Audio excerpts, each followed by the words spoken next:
Hello, Farmer Jason here at Wave Fruit Farm.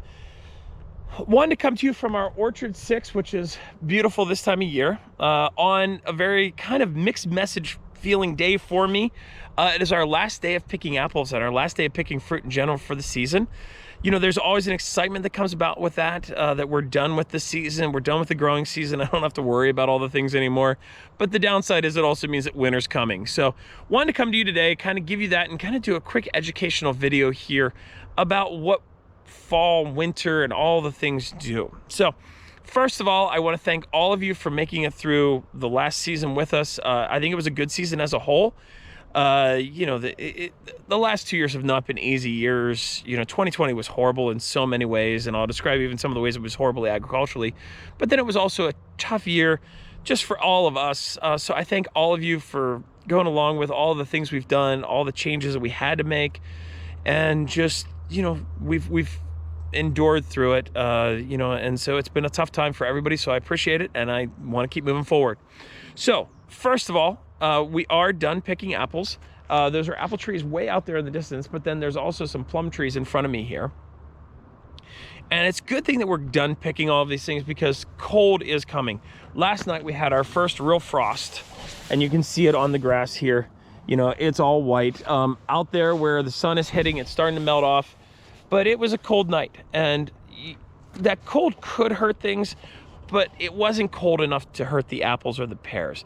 They can take down pretty low. We can get down into the mid-20s before they really start getting a lot of damage.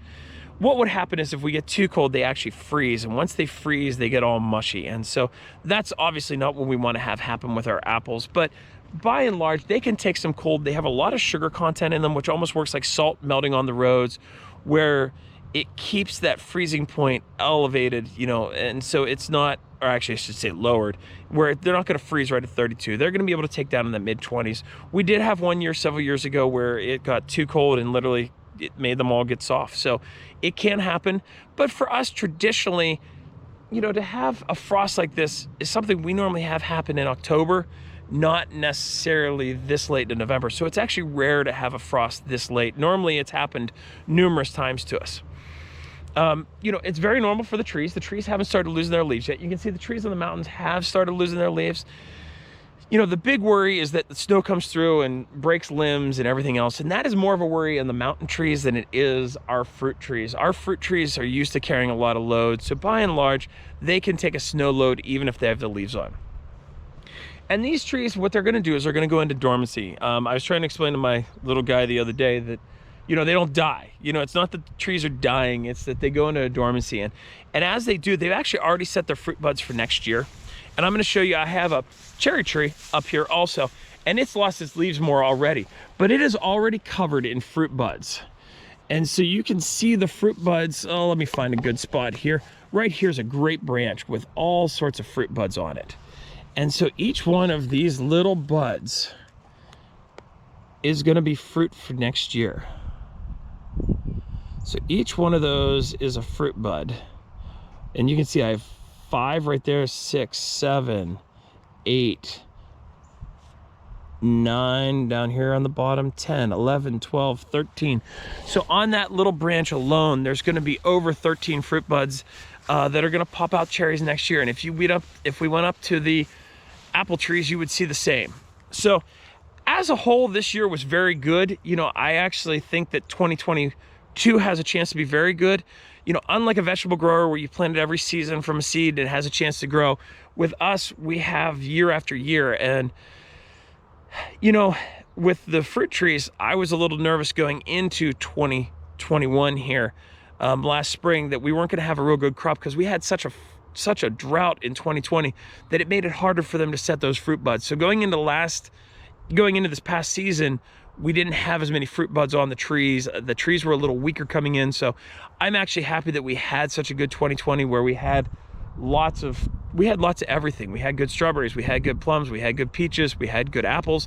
So, you know, as a whole, it's been very good. The only downside that we really had was it got very wet here in the fall, which can wash out some of the flavors in the apples and the cider, and also can cause some damage. And that's what I'm going to show you next.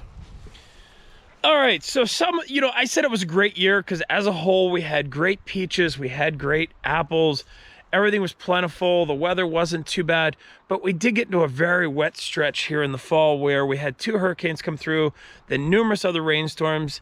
And the downside to that is it made the apples get very heavy. As I said, it can wash out flavors a little bit. And also too, it makes it very hard for the trees. So we had part of our rows of trees fall down.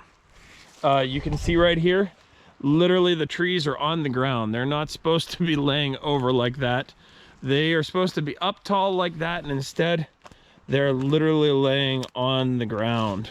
You can see my posts are still standing up, but the trees are not.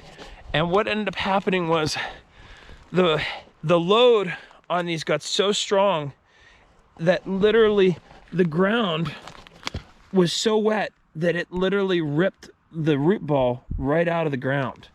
And it broke off these posts in a couple places, and it just sheared off 4 or 5 posts. It got so much weight that the whole thing fell over. So we're gonna come through, now that we're gonna be done harvesting apples, one of the very first things we're gonna do is we're gonna come through, pound these posts back in, maybe put a couple extra posts in, and we'll stand these trees back up.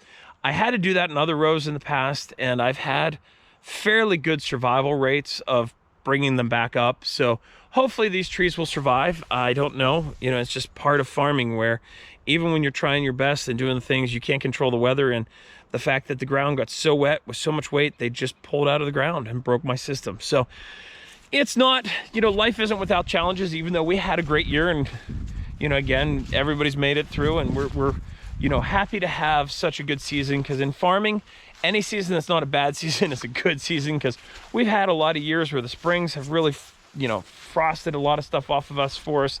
And so, you know, good year as a whole. Thank you for all shopping with us. Thank you for doing all the festivals with us. We had a lot of rain in our busy season of October. People still came out on Saturdays, so we appreciate all of that. The other thing I wanted to tell you about was for any of you that's watched my previous videos, I always showed my faithful F-150 truck that was maroon. And this fall, I was coming home late. It was like 8:15 the one night. It was raining out.